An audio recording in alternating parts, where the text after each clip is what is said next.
começamos já com um tema que eu gosto de falar, mas às vezes dá uma chocada já nas pessoas, que assim, tem diversas formas de surgir uma comediante. Normalmente tem esse caminho aí de ser uma pessoa mais engraçada, mais extrovertida, que também fazia parte, não exatamente extrovertida, né, mas fazia parte também do meu senso de humor e da maneira como eu lidava, né, que são maneiras de você lidar com a vida, com o mundo, como você se expressa. Então essa parte existiu.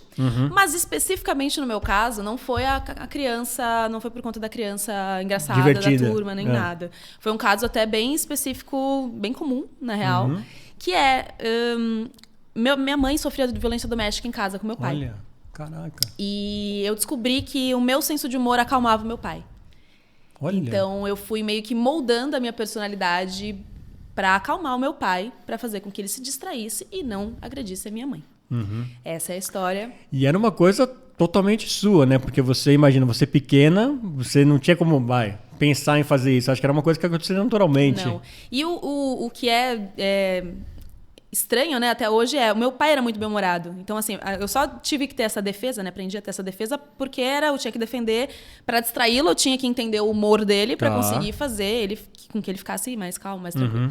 E aí fui desenvolvendo a minha própria personalidade em cima disso, né, e minha personalidade inteira, a parte da comédia, é muito moldada em cima do meu pai. Olha. Meu pai era extremamente engraçado. E acabou dando certo essa sua intervenção? Super. Então, tanto que até hoje, assim, eu acho que parte do meu desenvolvimento artístico e caminho que eu tento seguir, né? Meu humor, meu sarcasmo, ironia, tudo é muito em cima. As pautas que eu costumo falar foram moldadas desde pequena por conta disso, né? Tanto que eu gosto de falar muito sobre agressão, falar muito sobre política, falar muito sobre temas que permeiam coisas sociais, né? Devido à vida que eu tive, né? Entendi. Como a minha formação, né? Enquanto pessoa. E pra fora da família? Quando foi o primeiro passo, assim, que você percebeu, opa, eu tô fazendo uma coisa aqui, as pessoas estão achando legal, tô dando risada. Como começou pra fora isso? Então, eu venho de uma família de artistas, né? Meu pai era artista, minha mãe também era artista. E então esse universo sempre fez parte da minha volta, né? Do meu entorno. E eu entrei no teatro cedo também, né? Aí a parte onde as coisas acabam se juntando com a trajetória de a maioria dos artistas, né? A escola que fez teatro. E então eu tive acesso desde muito cedo.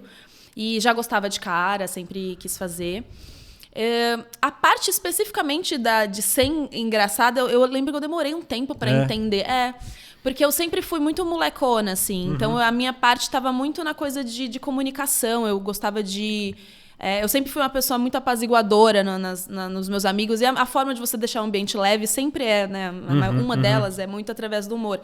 Então eu lembro que a minha percepção não era que eu era engraçada. A minha percepção era que eu gostava de todo mundo feliz, todo mundo bem. O ambiente ficava legal com você. Eu falei, tem um momento tenso ali, como é que eu tiro aquele nó ali onde tá rolando aquilo? Então eu demorei para entender que era um caminho possível. E também na época da adolescência, eu não fazia ideia que daria para ser comediante. As poucas coisas que eu via na televisão eram sempre homens. Sim. Então assim, eu não conseguia me enxergar muito nessa situação. E assim, ninguém falava sobre ganhar dinheiro fazendo comédia. Então, nunca passou pela minha cabeça. Eu fui na minha trajetória de atriz, aí me formei como atriz, e aí no final da formação eu tava buscando coisas que eu falei, agora eu quero fazer coisas que eu acho que eu não faço bem. Que eu fui atrás de estudar mais coisas que eu não ia tão bem na época que eu estudava, né? Então eu falei assim, eu entrei na improvisação teatral. Foi através disso que eu entrei, que eu falei, acho que eu ainda preciso destravar, é uma ferramenta muito boa para qualquer pessoa, né? O improviso, eu acho incrível. É maravilhoso. Só que para atriz eu acho que é fundamental, assim, se todo mundo tivesse a oportunidade de passar por um curso de improviso, eu acho que seria incrível, assim. E aí eu entrei na improvisação teatral e aí se abriu um universo de possibilidades. Que eu falei, calma, tem gente ganhando dinheiro fazendo improviso teatral, tem gente ganhando dinheiro fazendo stand-up. Aí eu tive os primeiros contatos mesmo, entendendo como é que funcionava. E aí me apaixonei por tudo. Assim, eu falei, agora eu quero pesquisar tudo possível de áreas que eu posso trabalhar dentro da comédia. E até hoje eu meio que faço um mix de tudo, assim. Eu não faço uma coisa só, porque eu entendi que eu sou apaixonada por comédia. Então, tudo que eu consegui contar de história, dar minha opinião... Minhas opiniões são dadas através de comédia. A maneira como eu gosto de criar entretenimento também é comédia. Então, todas as linguagens possíveis. Se surgir uma coisa nova, eu vou querer estudar, vou querer participar, fazer um curso para ver como é que é. Então, eu fui fazer curso de roteiro. Também fiz curso de roteiro voltado bastante à comédia. O lance da memeira. É Acho engraçado ótimo porque isso. as pessoas não sabem que isso existe, né? Todo mundo consome páginas de Sim, meme. total. Mas eu acho que ninguém para pra pensar. Se as pessoas estão recebendo pra fazer isso, como é que as pessoas ganham dinheiro fazendo isso? Não apareceu muito do nada, maluco. né? E aí eu me brotou, assim, depois quando começou a pandemia. Até um pouquinho antes de quando começou a pandemia, eu ainda não me sustentava como artista no geral, muito menos como comediante. Então, tava aquela coisa, né? Sempre pegando um edital. Artista que faz 200 coisas ao mesmo tempo, né? E aí, quando veio a pandemia, tudo se voltou pro virtual, né? Tudo. Todas as empresas, as marcas, todo mundo teve que se reinventar e a internet era a única opção que todo mundo tinha. E tava... Por questão da própria pandemia, que já era uma coisa tensa, uma coisa densa, uma coisa triste... A ferramenta da comédia foi uma ferramenta que eu vi uma movimentação de todo mundo começar a querer usar para dar uma aliviada. Como é que a gente tira a atenção das pessoas? O entretenimento virou uma questão de saúde. Sim, uma fuga do que estava acontecendo, totalmente. Né? Todo mundo precisava disso. Em algum momento você precisava tirar a sua cabeça da realidade e dar risada e relaxar e respirar. E aí veio um amigo meu, que já era um cara que conhecia o meu trabalho do teatro. E eu fazia uma peça de improvisação teatral voltado para comédia. E ele me conheceu nessa peça, a gente trocou umas ideias e tal. E aí, quando veio a pandemia, ele falou, cara, eu tô com um projeto que é levar para algumas empresas um produto de memes para eles, que é exatamente o que as páginas de meme fazem. Olha. Só que a gente vai falar assim, beleza, tá todo mundo voltando, as empresas sérias estão voltando para a internet. Então, como é que a gente vai conseguir fazer com que as pessoas assistam os conteúdos deles? Porque tinha muito conteúdo o tempo inteiro. Então, como é que você consegue reter a atenção da pessoa naquele 3 segundos, né? Porque já que era uma explosão de conteúdo o tempo inteiro, aí a comédia entra como uma luva nesse processo de marketing, né? E aí ele falou assim, vamos fazer um teste. Ele tinha uns contatos já, e aí a gente começou a trabalhar. Comecei a trabalhar com a Smart Fit, com a TechMe, são algumas empresas que a gente passou o PicPay. E aí foi isso. Aí quando eu vi, eu tava assim, pagando o meu aluguel com dinheiro de meme. Olha... E eu falei, então eram vocês que faziam para as empresas? Eu vi muito nessa época. Eu fazia bastante. Na pandemia inteira, assim, foi o meu fixo, foi meme. Olha que legal. Eu criava memes, aí a gente recebia um mínimo de briefing, assim, e começava a criar memes para as outras empresas.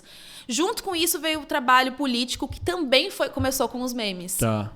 Que eu comecei a trabalhar com o Guilherme Boulos, até hoje trabalho com ele. Ah, que legal, não sabia. Eu comecei a trabalhar com ele em 2020, com esse mesmo amigo meu que me chamou para trabalhar com esse dos memes. Ele falou, cara, vamos implementar isso na política. Tem que ser. E o Guilherme Boulos já é uma pessoa muito memorada. Sim, total. Então a gente teve um foco, o trabalho nas redes, assim, era uma equipe enorme. Aí eu entrei num primeiro momento terceirizada, assim, para ajudar na parte do humor. E é incrível, assim. Aí eu falei, caramba. Aí juntou, acho que minhas duas... até hoje, eu acho que o trabalho que eu mais me sinto colaborando para alguma coisa é esse trabalho político. Porque é a gente pegar um assunto denso, que é de política, que é chato, que ninguém gosta. Ninguém vai ler um textão sobre aquele projeto. E num meme você resolve. E aí você fala, como é que eu faço as pessoas entenderem esse projeto num meme sei lá, de qualquer meme, num meme de desenho. Eu pego um meme clássico, Chico Buarque feliz, Chico Buarque triste. Isso. Boto uma frase aqui, uma aqui, pronto, a pessoa entender o projeto.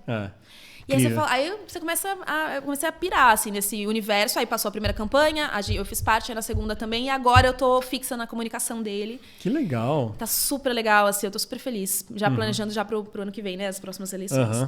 Então esse é um trabalho que acho que junta propósito e comédia. E foi um trabalho que foi acontecendo, né? Acho que todos os trabalhos que eu tive até agora, se não os que eu fui atrás, como improvisação teatral e o stand-up, os outros, eles foram todos organicamente, assim. Sim. Eu nem sabia que existiam. E do nada alguém falou, essa menina faria bem isso. E aí foram me chamando e agora virou o que virou. E aí eu adoro falar disso, porque tem espaço, né? As pessoas não sabem que isso existe. Eu fico imaginando que... Eu nem imaginava que tinha uma empresa por trás disso, né? Imaginei, acho que a agência dos caras lá pensaram rapidinho e criaram, mas uma especialista nisso eu acho demais. E levar os comediantes para esse meio, assim, é maravilhoso, porque existe para além de todo... Aí acho que esse é o combinado de grupo que funciona, assim. Que você pega... Eu sou a única comediante do grupo inteiro de comunicação. Aí você pega especialistas políticos, cientistas políticos, você pega gente de marketing, gente de publicidade, são 19 mil cabeças pensando o mesmo produto. Tá. E aí você tem vários pontos de vista e aí é isso, você vai colaborando. Às vezes a pessoa pensa um produto super legal de marketing, mas não tem comicidade. Aí você trazer uma comediante para dar um arredondamento ali, aí é perfeito. Você sai um produto que obviamente vai funcionar. Ele é marqueteiro, ele é informativo, ele é político, ele é importante. Então, assim, esse trabalho eu acho que é um trabalho que eu adoro falar sobre, porque eu acho que tem muito espaço, assim.